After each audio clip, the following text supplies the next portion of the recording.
Fala galera, sejam bem-vindos a mais uma aula do canal. Eu sou Victor Queiroz e nessa aula aqui a gente vai dar uma olhada em como utilizar e também para que serve o Zero Conditional. Bom, se você já começou a estudar isso aqui no seu curso, você já viu alguma vez, você já sabe que tem vários conditions, né? Tem o zero, first, second, third, e nessa aqui a gente vai focar no zero. Ele é o conditional mais simples, porque você não precisa fazer nenhuma modificação no tempo verbal e tal. Você só coloca ali o if e coloca lá o resto, você já formou esse conditional. Mas para que exatamente a gente vai ter ele? Bom, basicamente ele vai servir para coisas que são, digamos assim, verdades universais, são fatos, né? Então, normalmente, situações que são sempre verdadeiras, fatos que não mudam, por exemplo, leis físicas do universo, etc. Também leis científicas, né, verdades universais e regras gerais. Como, por exemplo, se você congela a água, ela vira gelo. Então, é o tipo de coisa que você não tem uma certa possibilidade de acontecer. É certo de acontecer. Bom, vamos continuar aqui. Qual é a estrutura de você fazer um zero conditional? Você vai começar, primeiramente, né, com if, sujeito e o verbo no presente simples. Tá? Então, essa aqui forma a parte condicional. Então, se algo acontece, algo fica assim. Então, você vai ter condicional da 1 até 3 e a segunda parte é o sujeito e outro verbo. Naturalmente, você pode ter outra ordem. Você pode começar aqui e depois ir para o if. A gente vai ver isso aí na prática depois. Então, sempre seguindo isso. If, que é a condição, é se, sujeito, verbo. Aí, a consequência, o resultado é sujeito e o verbo. Tá? Vamos ver aqui, ó. Olha os exemplos que a gente tem. If you heat water, it boils. Então, a gente tem o if, que é a condição, se. Se você esquenta a água, ela ferve. Então, tá vendo? É o tipo de condição que não depende de, digamos assim, uma probabilidade de acontecer. Ela vai acontecer. Você esquenta, ela vai ferver. Então, se você esquenta, ela ferve. Segundo exemplo, if it rains, se chove, né? If, sujeito e verbo, o que acontece? O chão fica molhado, né? Então, se chove, o chão fica molhado.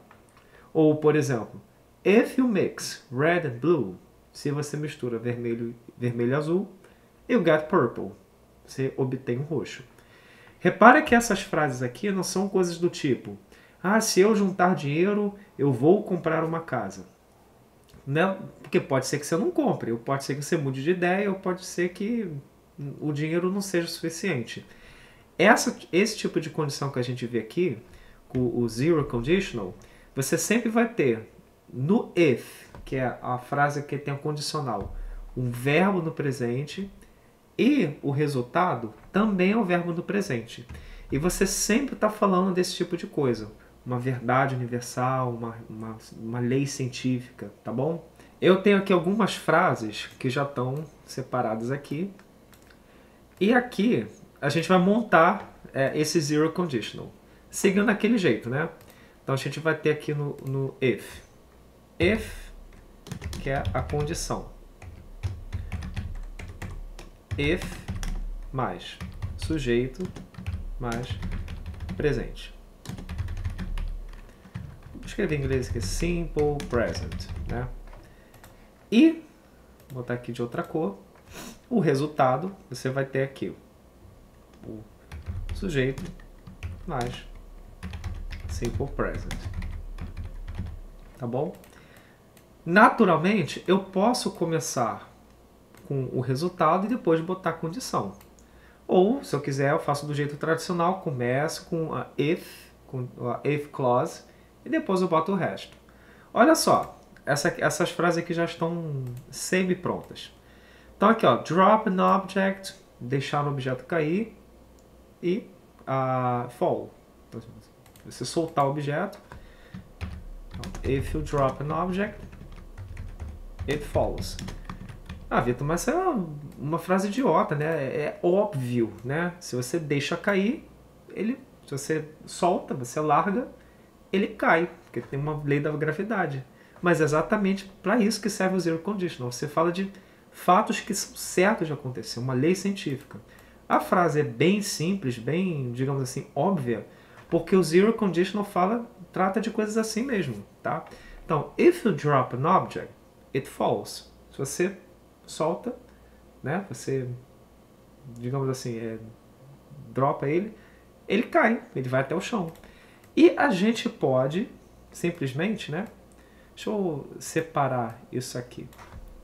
Vou botar um texto diferente para vocês verem.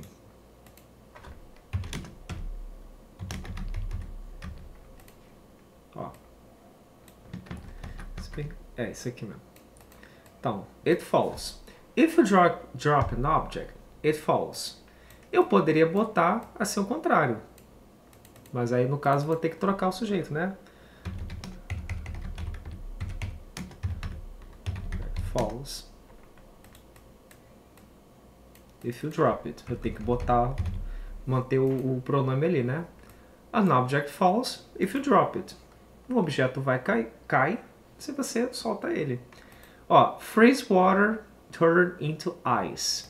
Então, se você congela a água, o que acontece? It turns into ice. Se você congela a água, ela vira gelo. Repara que aqui eu estou falando, como estou repetindo, né? Estou ficando bem repetitivo. Você tem a condição. E esse resultado, essa consequência dessa condição, também está no simple present.